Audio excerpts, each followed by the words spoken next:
বিএনপির এই নেত্রী বলতেছেন বেগম খালেদা জিয়া মারা গেলেও তাকে প্রধানমন্ত্রী হিসেবে এই বাংলাদেশে প্রধানমন্ত্রী হিসেবে স্বীকৃতি দিতে হবে এবং রাখতে হবে। কিসের নির্বাচন? কোনো নির্বাচন হবে না। কিন্তু আমরা তো 5 আগস্টের পর থেকে শুনে আসতেছি বিএনপির নেতাকর্মীরা আন্দোলন সংগ্রাম করতেছে ফেব্রুয়ারি মাসে নির্বাচন করার জন্য।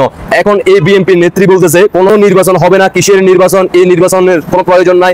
বেগম খালেদা জিয়াকে প্রধানমন্ত্রী হিসেবে ঘোষণা করার জন্য, জাতির উদ্দেশ্যে ভাষণ দেওয়ার জন্য স্বীকৃতি দিতে হবে। এভাবে তিনি আক্ষেপ জানাচ্ছেন। তিনি বলতেছেন বেগম খালেদা জিয়ার মতো বাংলাদেশে সামনে আরো 100 বছরও এমন প্রধানমন্ত্রী আসবে না। তিনি এভাবে প্রতিবাদ জানাচ্ছেন আর কান্না করতেছেন। আবার বলতেছেন তিনি অমর, চির অমর, মারা গেলেও নাকি তাকে প্রধানমন্ত্রী হিসেবে বাংলার জনগণ মানতে হবে। দেখতে থাকুন আর দেশবাসীকে দেখার সুযোগ করে দেন। আপনারা এই বলিদান মাননীয় প্রধানমন্ত্রী শেখ হাসিনা স্বৈরাচার ছিল, তিনিও এই কথাও বলতেছেন। আমরা শুনে আসি বিস্তারিত প্রতিবেদন, দেখতে থাকুন। জনগণ আমার মাকেই প্রধানমন্ত্রী স্বীকৃতি দিতে হবে, আমার মা প্রধানমন্ত্রী। আমার প্রাণের বিনিময় তুমি আমার মার প্রাণ ফিরিয়ে দাও। দেখার জন্য না, আমার মা প্রধানমন্ত্রী হবে, হতেই হবে। কারণ আমার মা কখনো অন্যায়ের সাথে আপোষ করে নাই। আপোষের মা এই দেশে খালেদা জিয়ার মতো এরকম আর একটা সরকার এই দেশে আসবে না, আর আসবে না।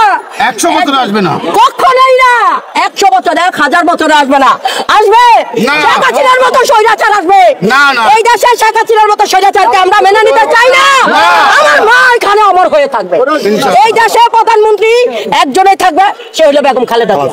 এছাড়া আর কোনো কাউকে আমরা প্রধানমন্ত্রী হিসাবে মানি না, মানতে চাই না। আমরা একমাত্র আমার মাকেই চাই, আমরা মানবো না। কিসের নির্বাচন? কোন নির্বাচন নাই, নির্বাচন নাই।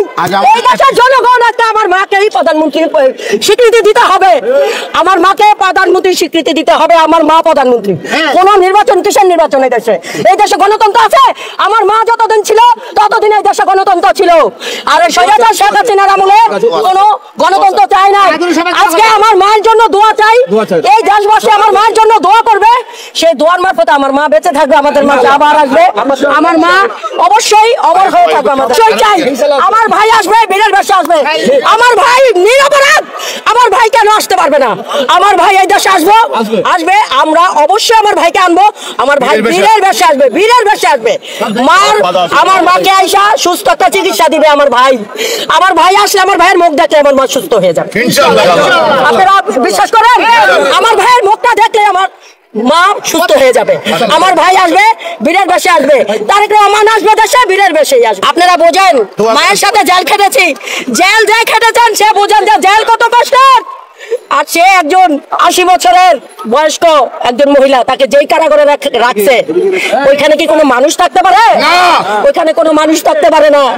সেইখানে আমার মা থেকেছে এই দেশের জন্য, এই দেশের মানুষের জন্য। একটা সুচিকিৎসা পায় নাই।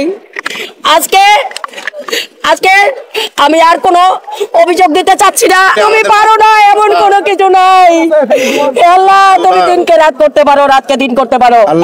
আমার মা নিষ্পাপ, আমার মা বসির একজন নেত্রী। হে আল্লাহ, তুমি আমার মার প্রাণ ভিক্ষা দাও।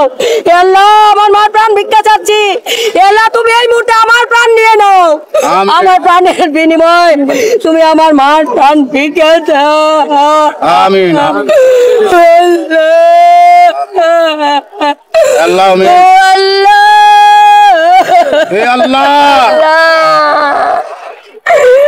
কি দেখলেন তো? এবার আপনারা এই বাকিটা বলে যান, আমি তো আর কিছু বলবো না। যা বলার আফা কিন্তু বলে দিচ্ছে ভিডিওর মাধ্যমে, আপনারা শুনে ফেলছেন। দেশবাসীকে দেখার সুযোগ করে দিয়েন। আপনাদের যদি মনের কোনো প্রশ্ন থাকে তাহলে অবশ্যই কমেন্টে জানিয়ে দেবেন। আর আফার জন্য বেশি বেশি করে দোয়া করবেন। আফা কিন্তু অসুস্থ হয়ে গেছে। আফাকে যে কখন যে আবার হাসপাতালে নিয়ে ভর্তি করানো লাগে, এটাই আমি চিন্তা করতেছি। টাকা পয়সা পকেটে আছে কিনা, ব্যাংক ব্যালেন্স আছে কিনা, আফার দৃষ্টি আকর্ষণ করে বলতে চাই। না হয় আগে থেকে চাঁদাবাজি টেন্ডারবাজি করে টাকা পয়সা ব্যাংকে রাখেন, কারণ চিকিৎসা নিতে হবে আপনাকেও। আশা করি বুঝতে পারছেন। আল্লাহ হাফেজ।